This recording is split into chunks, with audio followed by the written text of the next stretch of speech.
اور اسی طرح سے انڈسٹریل ایریاز جو ہیں وہاں پہ 75 اور 65 جو ہیں پرمیزیبل جو کوالٹی اسٹینڈرڈز ہیں نوائز کے، اس حوالے سے جو آپ کی رپورٹ ہے ٹھیک ہے، کیونکہ بہت زیادہ یہاں پہ ٹریفک، گاڑیوں کی تعداد، موٹر بائکس کی تعداد اور دوسری آٹو موبائلز اور انڈسٹریل ایریاز میں شور کا جو اضافہ دن بدن ہوتا جا رہا ہے، اس حوالے سے ہم نے 22 تاریخ کو ارتھ ڈے کے حوالے سے یہاں پہ ایک اسٹیک ہولڈرز ورکشاپ کر رہے ہیں پی سی میں، جس میں سارے اکیڈیمیا کو بھی بلا رہے ہیں، چیمبر سارے انوائٹ کیے ہیں، لیگل ایکسپرٹس انوائٹ کیے ہیں، اویئرنیس کے حوالے سے بھی ہم کام کرنے جا رہے ہیں تاکہ لوگوں کو یہ پتہ چلے کہ یہ ان کے لیے، ان کی صحت کے لیے کتنا خطرناک، اور اس میں اکیلا محکمہ انوائرمنٹ جو ہے وہ اپنا رول پلے نہیں کر سکتا اس وقت تک جب تک پبلک ایٹ لارج اس میں پارٹیسپیٹ نہیں کرتا۔ اچھا انور رشید صاحب، یہاں پر آپ کو تھوڑی قطع کلامی کی معذرت، ابھی آپ نے بتایا کہ اویئرنیس پروگرام آپ لوگ شروع کر رہے ہیں۔ ہمارے معاشرے میں ایک عام ٹرینڈ یہ بن چکا ہے کہ ہم شور کا حصہ بننے پر فخر محسوس کرتے ہیں، اس رویے کے حوالے سے کوئی اویئرنیس دیں گے آپ لوگوں کو؟ اس حوالے سے کوئی آگاہی مہم چلائی جائے گی؟ جی ڈیفینیٹلی، کیونکہ جہاں پہ پبلک کا رجحان یہ ہو کہ آپ نے یہ سروسز ہاسپٹل، کنیڈ کالج اور لاہور کالج والی سڑک جو ہے دیٹ از وہ سائلنس زون میں آتا، آپ اگر وہاں آبزرو کریں تو وہاں لوگ اننیسیسری ہارن بجا رہے ہوتے ہیں، اس بات کو بھی ریئلائز نہیں کرتے کہ سامنے ہاسپٹل ہے اور اس ساری لین میں سروسز بھی ہے، تعلیمی ادارے بھی ہیں، اور وہاں پر اگرچہ کافی حد تک کنٹرولڈ ہے انوائرمنٹ، لیکن اس کے باوجود جو ایک ٹرینڈ بن چکا ہے وہ لوگ ہارن بجانے سے، شور مچانے سے باز نہیں آتے۔ صحیح۔ اب ڈاکٹر صاحب آپ سے ہم بات کر لیتے ہیں، اب جیسا کہ وہ افراد جنہوں نے باہر محنت مزدوری کرنی ہے سڑک پر، کاروباری مراکز میں، یا اسپیشلی کنڈکٹر یا ڈرائیورز جو وینز کے ساتھ ہوتے ہیں، ان کے لیے بہت خطرناک صورتحال نہیں پیدا ہو چکی، اور یہ کیسے بچ سکتے ہیں ان کے نقصانات سے جو اتنے زیادہ شور سے پیدا ہو سکتے ہیں؟ جی، یہ جو سچویشنز آپ نے بتائی ہیں، ڈیفینیٹلی جو لوگ اس کے ساتھ متاثر ہو رہے ہیں، انوالو ہیں، ان کے اندر بہت ہی مضر اثرات دیکھنے میں آ رہے ہیں۔ ہمارے جیسے لاہور کے اندر یہ شالمی اور اس کے بعد اندرون کنجسٹڈ ایریاز کے جو بازار ہیں جہاں سے وہ پھر یہ گزر رہے ہیں، چنگچی نے خاص طور پہ آ کے انٹرنل ایئرز اور برین کا حشر کر دیا ہے۔ اس سے پہلے رکشہ کچھ کرتے تھے، لیکن ہر چنگچی جو نوائز پروڈیوس کر رہا ہے، میرا خیال جب وہ گزر جاتا ہے تو اس کے بعد 10 منٹ تک انٹرنل ایئر جو ہے وہ اپنی اصلی حالت میں واپس نہیں آتا، اس کی وائبریشن دماغ تک گھوم جاتا ہے، سوچنے سمجھنے کی صلاحیت متاثر ہو جاتی ہے، میموری متاثر ہو جاتی ہے۔ ہمارے یہ جو ان علاقوں کے لوگ ہمارے پاس آتے ہیں تو ان کی ہیئرنگ تھریشولڈز آہستہ آہستہ شفٹ ہوتی چلی جاتی ہیں، وہ بہرے ہوتے جاتے ہیں۔ ایک اور چیز بڑی ہمارے یہاں آ رہی ہے لوگوں کے اندر، اور وہ ہے کہ کان کے اندر ہی نوائز پیدا ہو رہا ہے۔ بہت سے لوگ، ماضی میں یہ صرف اولڈ ایج میں ہوتا تھا، لیکن اب یہ جو ہمارے لوگ اس طرح کی جگہوں کو ایکسپوزڈ ہیں، ان کے اندر یہ بڑا جی کان میں شور پڑا ہوا ہے، ہوائیں چل رہی ہیں، طوفان جیسے آیا ہوا ہے، ہر وقت وہ چل رہا ہے، اور اس کے پیچھے بھی ایک بہت بڑا ریزن یہی ہے کہ جب وہ کانسٹنٹ نوائز کو ایکسپوز رہتے ہیں، انٹرنل ایئر کے سیل، جیسے ریڈیو جو پرانا ہوتا تھا جب وہ خراب ہونے پہ آتا تھا تو وہ خود ہی نوائز پیدا کرنا شروع کر دیتا تھا، تو same is going on with the internally. تو بڑی سخت مسائل ہے ایسے لوگوں کو، اور سچی بات تو یہ ہے کہ اویئرنیس کی تو اس میں ڈیفینیٹلی رول ہے ہی ہے، لیکن اب بات ہے کہ اکیلی اویئرنیس سے کیا ہوگا؟ اگر ایک شاپ کیپر بیٹھا ہوا ہے کسی رنگ محل میں کسی جگہ کے اوپر اور اس کے آگے ایک طوفان گزر رہا ہے، وہ کتنا اس کو بچا سکتا ہے؟ اچھا ڈاکٹر صاحب، یہ بھی آپ سے جاننا چاہیں گے کہ یہ جو صوتی آلودگی ہے اس کے باعث ہمارے ہاں اونچا سننے اور اونچا بولنے کی بیماری میں کس حد تک اضافہ ہوا ہے؟ میں سمجھتا ہوں جی اس وقت ہمارے سگنیفیکینٹ جو ینگسٹرز ہیں، حالانکہ ینگسٹرز میں ہیئرنگ کی ڈیزیزز عام طور پہ نہیں ہوتی، اولڈ ایج میں جا کے وہ نیچرل فینامینا کی وجہ سے ہوتی ہیں، لیکن اس وقت ہماری ینگر ایج گروپ کے اندر، بلکہ میں تو کہوں گا بچوں کے اندر، کیونکہ بچے جو ہے وہ انٹرٹینمنٹ کی ورلڈ کے اندر وہ لاؤڈ ساؤنڈز اور ہیڈ فونز لگا کے اور نہایت زوردار آوازیں، ماضی میں تو یہی تھا نا کوئی ڈیک شیک لگا کے کچھ دیر سنتے تھے، اب مسلسل کانوں کے اندر ایک لاؤڈ قسم کی ساؤنڈ پروڈیوس کر کے وہ سنتے رہتے ہیں، تو ایون بچوں کے اندر یہ دیکھا گیا ہے کہ ان کے اندر بھی ہیئرنگ تھریشولڈ ڈسٹرب ہو رہے ہیں، ان کی کنسنٹریشن اور اٹینشن پاور متاثر۔ چلیے آپ سے ہم جانیں گے کہ آخر اس کا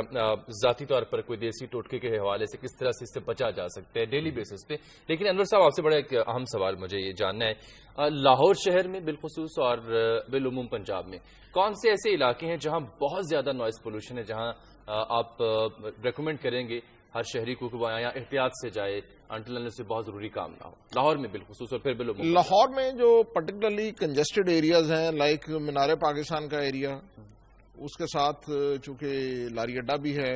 اور یہ جو دموریا پل سے آن ورڈ اسٹیشن کی طرف یہ سائٹس یہاں پہ شور بہت زیادہ ہے.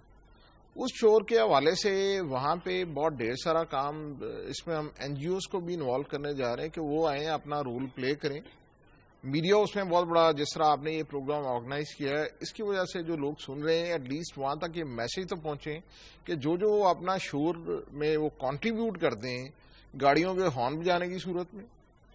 ایک تو گاڑی کی اپنی آواز ہے، جب گزرے گی تو اسے گاڑی کی آواز آئے گی، دوسرا اس میں ہارن اور یہ ساری چیزیں ایڈ کرتی ہیں. اس حوالے سے جب تک لوگ اپنا، میں بار بار یہی کہوں گا کہ جب تک پبلک ایٹ لارج اپنا رول پلے نہیں کرتی، ہم اس پہ قابو پانے میں کامیاب نہیں ہوتے. اچھا انور رشید صاحب، یہ بھی آپ سے جاننا چاہیں گے، ابھی ڈاکٹر صاحب نے بھی بات کی کہ چنگچی رکشا جو ہے، جسے چاند گاڑی بھی کہا جاتا ہے، بہت زیادہ نوائز پولوشن پیدا کر رہا ہے، اور واقعی جیسے ڈاکٹر صاحب نے کہا کہ 10 منٹ کے بعد بھی کان وائبریٹ ہوتے رہتے ہیں اس کے شور کے باعث. کوئی ایسا قدم اٹھایا جا سکتا ہے کہ اس کے متبادل کوئی سواری لائی جا سکے، کیونکہ غریب لوگ جو ہیں ان کے لیے یہ ایک سستی سواری ہے؟ آپ مزاق کہہ رہی ہیں، اس میں ٹرانسپورٹ ڈپارٹمنٹ جو ہے وہ بیسیکلی کسٹوڈین ہے ان سارے جو ان کو ریگولیٹ کرنے کے حوالے سے. پہلے تو یہ اپنی رجسٹریشن بھی نہیں کراتے تھے، لیکن اب چنگچی رکشا کی رجسٹریشن بھی شروع ہو گئی ہے، جس سے آپ کو یہ ڈیٹا بھی مل جائے گا کہ ایگزیکٹ چنگچی رکشا ہے کتنے. اور اس کے بعد وہاں پہ ضرورت ہے کہ آپ وہاں پہ پبلک ٹرانسپورٹ جو بڑی ہے، جس طرح سے آپ بسز جو ہیں، میٹرو نے بہت ڈھیر سارا جو آپ کا نوائز پولوشن تھا آن دس سیکٹر گجو متا سے لے کے شاہدرہ تک، اس میں خاصی کمی آئی. اور اس میں جو بیسک جو رول ہے وہ میٹرو بس کا ہے کہ اس نے ڈیلی وہاں پہ 1,26,000 کے قریب جو پیسنجرز ہیں ڈیلی کمیوٹ کرتے ہیں. اگر وہ پیسنجر ادروائز اپنی موٹر بائکس پہ، گاڑیوں پہ اگر سفر کرتے تو اس نے کتنا کنٹریبیوٹ کرنا تھا اس سارے سیکشن پہ. تو اس طرح کی جو میٹرو بس، اس کی جو ایکسٹینشن ہے فردر،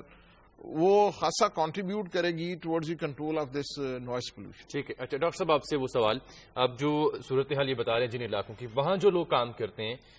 وہ روزانہ کی بنیاد پر اپنی جو ہیلتھ ہے ENT کی، وہ کیسے مینٹین کر سکتے ہیں؟ وہ ذرا عام لفظوں میں ناظرین تو بتائیے کہ تاکہ وہ اپنا احتیاط کر سکیں. ویسے تو جو کہتے ہیں کہ prevention is better than cure, ہمارے ملک کے اندر عام طور پہ ہم کیور کی طرف ساری ریسورسز کو پش کرتے ہیں، سورس کی طرف ہم کام کرتے ہیں. جیسے بھئی آپ ڈسکشن کر رہے تھے کہ یہ چنگچی کے حوالے سے اگر ایک موٹر سائیکل کے انجن کے پیچھے 20 آدمی بیٹھے ہیں تو اس کا تو زور آخری سرے تک لگے گا، اور نائز بھی آپ دیکھیں کتنا پیدا ہوگا. اور تو لیکن اس کے باوجود، اور اوپر سے اگر ٹرانسپورٹ کی تعداد کم ہے، جتنے موٹر سائیکل میرے خیال ہمارے ملک میں ہیں اتنے دنیا کے کسی ملک میں نہیں. ریزن صرف یہی ہے کہ لوگوں کو پتہ ہے پبلک ٹرانسپورٹ نہیں ہے، انہیں اگر رات کو کوئی مسئلہ ہوگا تو موٹر سائیکل پہ جا سکتے ہیں، اس لیے انہوں نے رکھا ہوا ہے. تو اس میں جو پریونشنز ہیں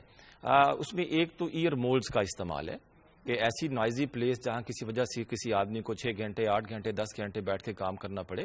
تو ایئر کے اندر اسپیشل پلگز ہوتے ہیں، بڑے سافٹ قسم کے ہیں، وہ یوز کیے جا سکتے ہیں تاکہ ایکسٹرنل نوائز جو ہے وہ کم سے کم کان کے اندر ایڈمٹ ہو. لیکن اگین یہ ڈیپینڈ کرے گا کہ وہ کس قسم کا کام کر رہا ہے، کیونکہ ڈیفینیٹلی اس کی جو پھر لائٹ ساؤنڈز کی ہیئرنگ وہ بھی اس سے ڈسٹرب ہوگی، اور اگر وہ کسی ایسے کام پہ بیٹھا ہے جہاں اسے ہر قسم کی آواز سننی تو اس کے لیے مشکل ہے. ایسی شاپس جو بالکل مین فرنٹ روڈز کے اوپر ہیں انہیں اپنے سامنے شیشے کی. اچھا ڈاکٹر صاحب، ایک اور چیز، یہ ہمارے کان میں بھی ایک مسلسل 8 گھنٹے تک یہ لگی رہتی ہے. اچھا اس کی وجہ سے ہم لوگوں کو بھی یہ پرابلم ہے کہ ایک کان سے زیادہ سنائی دیتا ہے، ایک کان سے کم سنائی دیتا ہے. ہم لوگوں کے لیے بھی کوئی ایسی چیز بتا دیتا کہ ہم لوگ بھی ان چیزوں سے بچ سکے. اصل میں تو اللہ میاں نے 2 کان اسی لیے بنائے نا کہ وہ 50-50 لوڈ. تو اب چونکہ آج کل کی ریکوائرمنٹ ایسی ہو گئی ہے کہ سم ٹائمز ہمیں سارا لوڈ ایک ہی طرف پش کرنا پڑتا ہے، تو اس سے ایک فٹیگ کا ایلیمنٹ آتا ہے. اس کے اندر انٹرمیٹنٹ وقفے ہونے چاہیے کہ آپ بیچ میں اس کو کانسٹنٹلی ایکسپوز نہ رہیں. ایون اس کا کانٹیکٹ بھی کان کو تھوڑا سا انیزی کر دیتا ہے، although it's very soft and اچھی اس کی ہے فیلنگ، لیکن اس کے باوجود اسکن سینسٹیو ہو جاتی ہے. اور پھر آپ کو پتہ ہے کہ یہاں جو ساؤنڈ آتی ہے وہ بیسیکلی تو ایک ویوز کی شکل میں بن کے وہاں ڈلیور ہوتی ہے نا، اس کا ایک اپنا ایفیکٹ ہوتا ہے جس کا انٹرنل ایئر اور اس کے سیلز پہ. تو اس کے اندر یہ ضروری ہے کہ کچھ انٹرمیٹنٹ یوز کیے جائیں، بیچ میں وقفہ دیا جائے، اس کا جو والیوم ہے وہ بھی اتنا ہی ہو جو آڈیبل ہو، اس سے زیادہ نہ. پروڈکشن پینل ضرور سن رہا ہوگا کہ آپ آرام سے بولا کریں، کم بولا کریں تاکہ ہمیں زیادہ سننے میں سمجھنے میں مدد ملے. آخری پیغام میں صاحب سے پیغام لینے سے پہلے میں ایک چھوٹا سا ان کو تجویز دینا چاہتی ہوں. انہوں نے بولا کہ میٹرو بس کی وجہ سے بہت حد تک نوائز پولوشن پہ قابو پایا جا سکا ہے. اگر ہم ایک کام کر لیں کہ نہر میں ہم کشتیاں چلانا شروع کر دیں تو نہر سے نہر تک کا جو راستہ ہے وہ بھی وداؤٹ اینی پولوشن. بالکل، یہ تو گورنمنٹ کا معاملہ ہو جائے گا. لیکن سیکرٹری صاحب سے آخری ہم میسج لیتے ہیں جنرل پبلک کے لیے. جی جی آپ کے اس فورم کی وساطت سے جی میں ریکویسٹ کروں گا جنرل پبلک کو کہ جی خدا را اس پہ توجہ دیں. ادروائز یہ جو شور کی آلودگی ہے آپ کو بہرا بھی کر سکتی ہے، اور آپ جس طرح ڈاکٹر صاحب نے بتایا کہ لوگ چڑچڑے ہو رہے ہیں، لوگوں کا ٹالرنس لیول کم ہو رہا ہے، پیشنس لیول کم ہو رہا ہے، ایک دوسرے کو برداشت کرنے کی تیار نہیں ہے. اور اس میں جو بہت بڑا فیکٹر ہے وہ اس شور کا بھی ہے. گھروں میں لوگ اونچا بولتے ہیں. تو اس حوالے سے میری پھر ریکویسٹ یہی ہوگی اور میسج بھی یہی ہے کہ جی پبلک جو ہے ہمارے ساتھ اپنا رول پلے کرے تاکہ ہم محکماتی طور پہ ہم اس کو کنٹرول کرنے میں کامیاب ہوں. بہت شکریہ آپ کا انور رشید صاحب اور ڈاکٹر امجد صاحب، آپ دونوں تشریف لائے اور بہت عمدہ اور بڑی ضروری جو معلومات ہیں وہ آپ نے ناظرین تک پہنچائیں. بہت بہت شکریہ. بن سکیں آپ.